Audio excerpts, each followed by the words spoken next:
Bonjour à tous et à toutes, c'est Raphaël. Alors aujourd'hui on se retrouve pour un petit tutoriel comment installer Windows 11 sans compte Microsoft. Alors on va faire assez simple, rapide. Si vous avez une clé USB, etc., vous passez par la méthode de la clé USB. Ben, vous pouvez peut-être avec Rufus, mais je ne sais pas comment fonctionne le système de Rufus, sachant que moi j'installe Windows 11 que sur des VM ou via des clés avec Ventoy, et Ventoy n'a pas ce genre de solution, donc je ne sais pas comment fonctionne la partie Rufus. Donc là, ce tutoriel, on va vous le montrer en VM. Sachez que ça marche également sur machine physique. Voilà. Alors, les critères de la machine, elles sont très simples. C'est une Windows 11 tout simplement, en édition famille non activée. D'ailleurs, pour ceux qui resteront jusqu'à la fin, on vous montrera un petit cadeau pour l'utilisation de tout simplement d'une petite intégralité du système, j'ai envie de dire. Alors, on perd pas de temps, je vais vous montrer pour ceux qui sont intéressés par la configuration au niveau de la VM. Sachez que toutes les interfaces réseau, je les ai désactivées. Vous voyez, aucune interface réseau est activée. Pourquoi? C'est pour forcer du Wi-Fi. Alors, vous voyez que je suis en câble actuellement, donc j'ai une carte Wi-Fi qui va faire office d'adaptateur. Donc on démarre tout de suite la VM pour vous montrer comment ça va fonctionner. Alors si vous achetez une machine neuve, cette technique fonctionne. Si vous réinstallez votre système, cette technique fonctionne. Donc Windows 11 se lance. Elle est toute neuve, j'ai juste installé. Alors pour ceux qui l'installent avec une clé, vous faites une installation classique. Vous choisissez l'édition que vous voulez, etc. Il n'y a pas de problème à ce niveau-là. Donc on va avoir ce petit écran, veuillez patienter. Le système démarre. Et donc, qu'est-ce qu'on peut remarquer pour ceux qui connaissent un petit peu l'interface? Donc, dans un premier temps, il va vous afficher cette fenêtre blanche avec toutes les options. Et vous voyez, vous pouvez gérer le volume tout simplement ici. D'ailleurs, c'est assez drôle de voir le menu de Windows 10 sur du Windows 11, sachant que c'est pas du tout ça à l'intérieur du système. Pour configurer votre appareil à l'aide d'un lecteur d'écran, activez. Donc voilà. Alors, donc là vous avez accessibilité. Donc si vous cliquez sur accessibilité, vous avez cette interface. On va devoir faire une manipulation juste après pour pouvoir modifier cette interface. On va voir tout ça ensemble. Donc vous sélectionnez votre langue tout simplement, classique, votre clavier classique, voilà, tout simplement.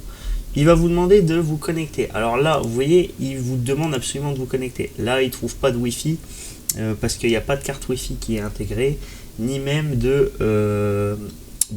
comment on appelle ça, de RJ45, parce que j'ai désactivé les cartes réseau. Alors moi, je suis assez bête, j'aurais dû mettre la Realtek juste avant. Et donc là, je vais devoir redémarrer. Donc je redémarre. Ah non, il va la trouver. Elle est en train de s'initialiser, voilà. Donc là, je viens d'activer la carte Wi-Fi USB, un petit plug, j'ai envie de dire. Donc là, je vais me connecter tout de suite à mon réseau, tout simplement. Donc je me connecte tout de suite.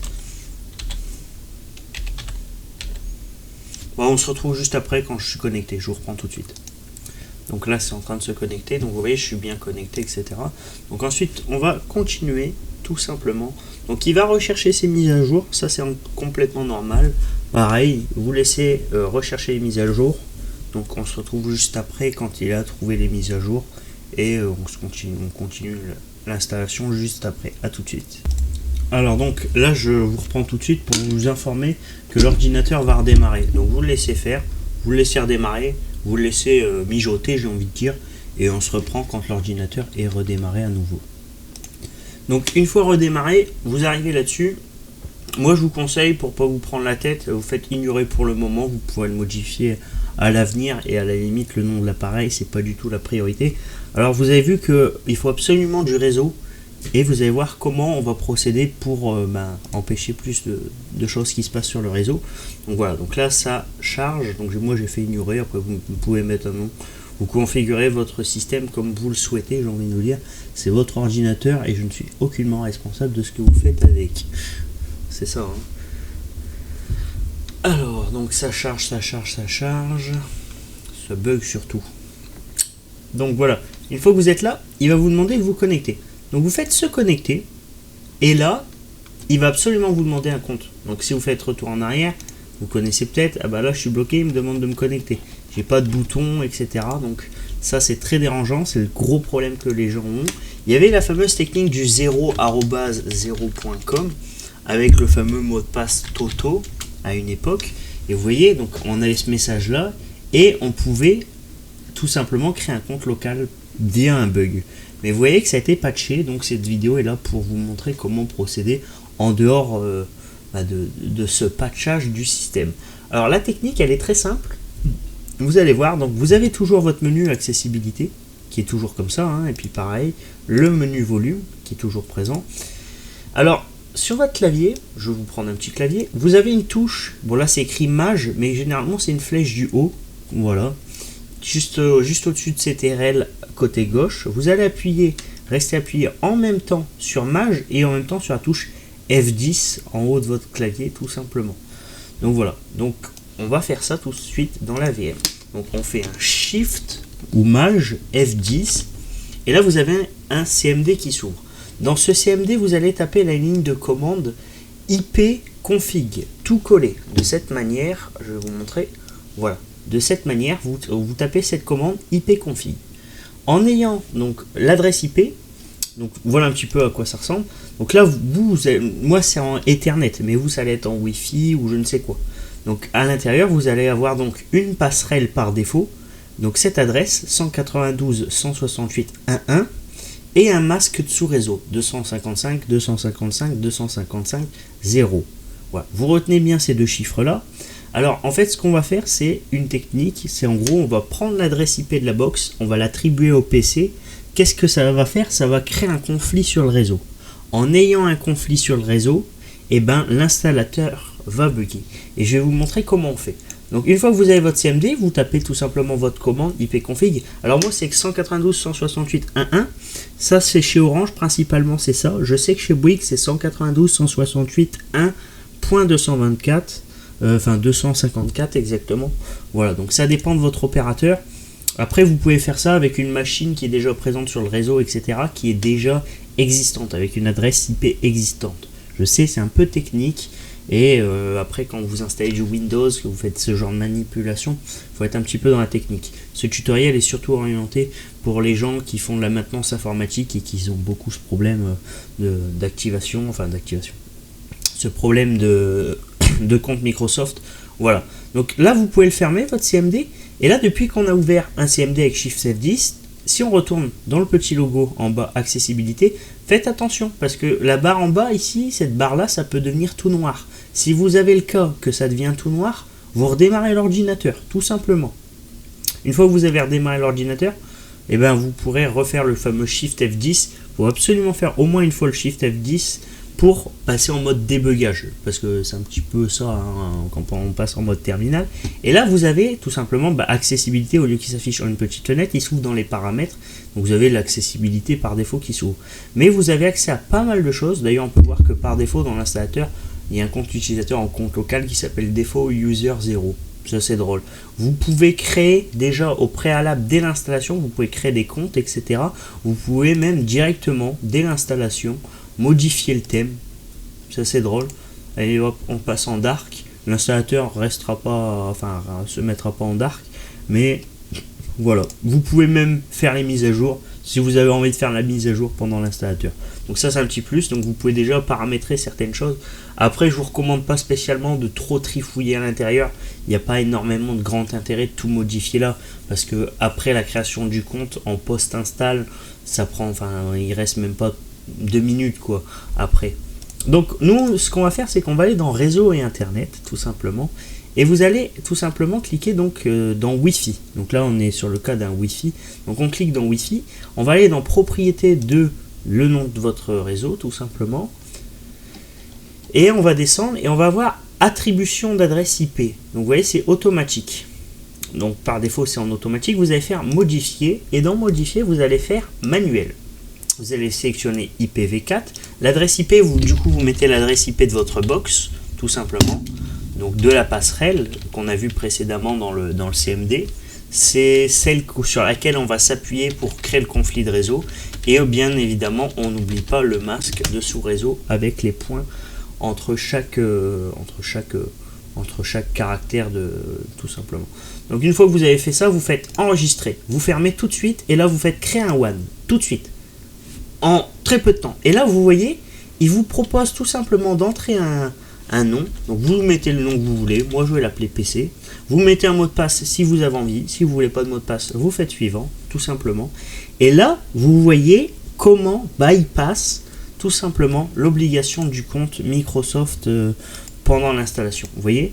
Donc ensuite vous faites non, non, non, enfin ou obligatoire.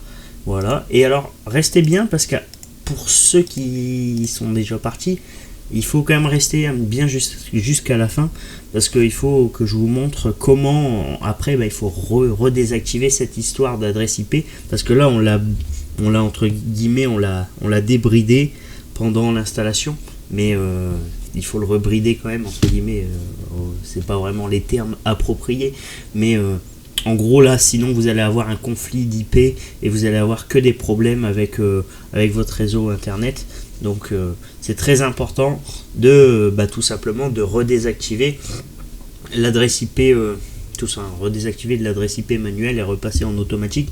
Ou si vous souhaitez attribuer une adresse IP locale, vous pouvez attribuer une adresse IP locale pour les utilisateurs avancés évidemment. Donc là on laisse charger, on laisse tourner. Donc je reprends quand on est sur le bureau tout simplement. Donc vous voyez comment on bypass tout simplement ce problème.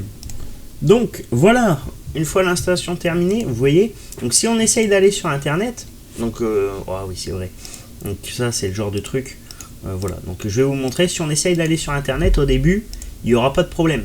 Vous allez voir, vous allez pouvoir vous connecter au site de Microsoft, on va pouvoir aller sur Google aussi, par exemple google.fr, enfin bref, vous voyez, j'arrive à naviguer sur internet sans grand problème, vous êtes d'accord avec moi.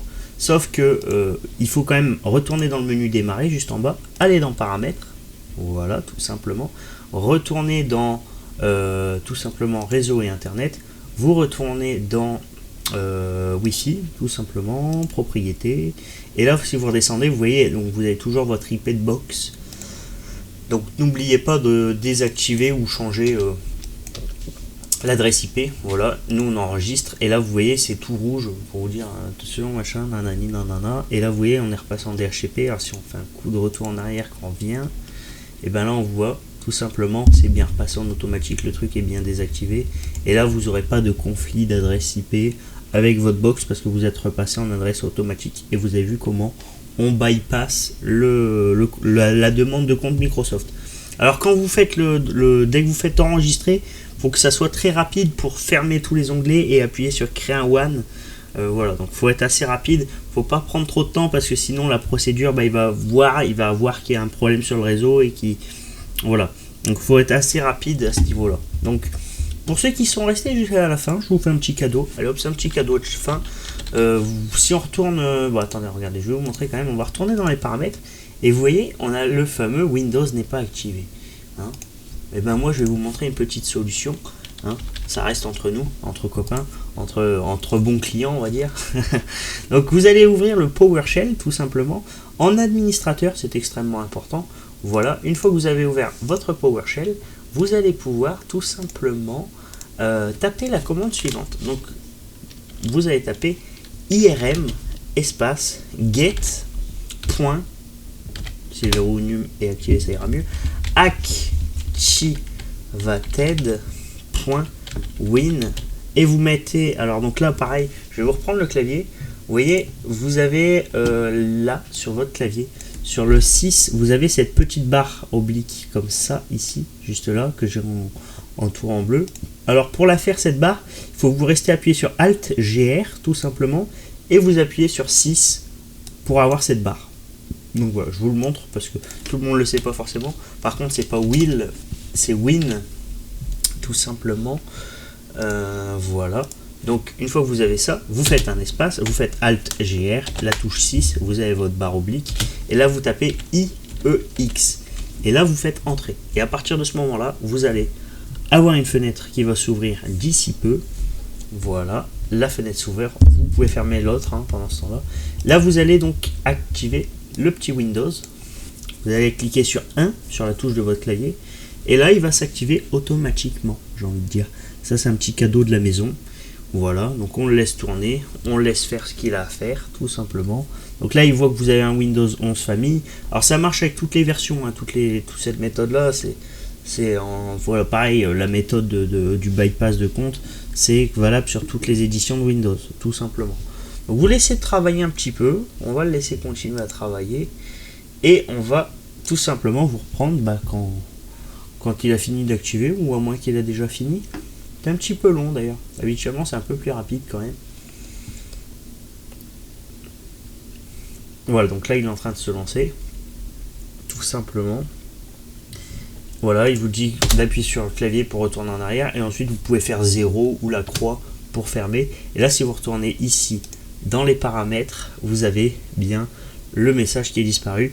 Si vous retournez dans ici, tout simplement, normalement on a un petit onglet activation ici, Windows 11, état d'activation actif, votre Windows est activé. Voilà, c'est cadeau, c'est fait par la maison.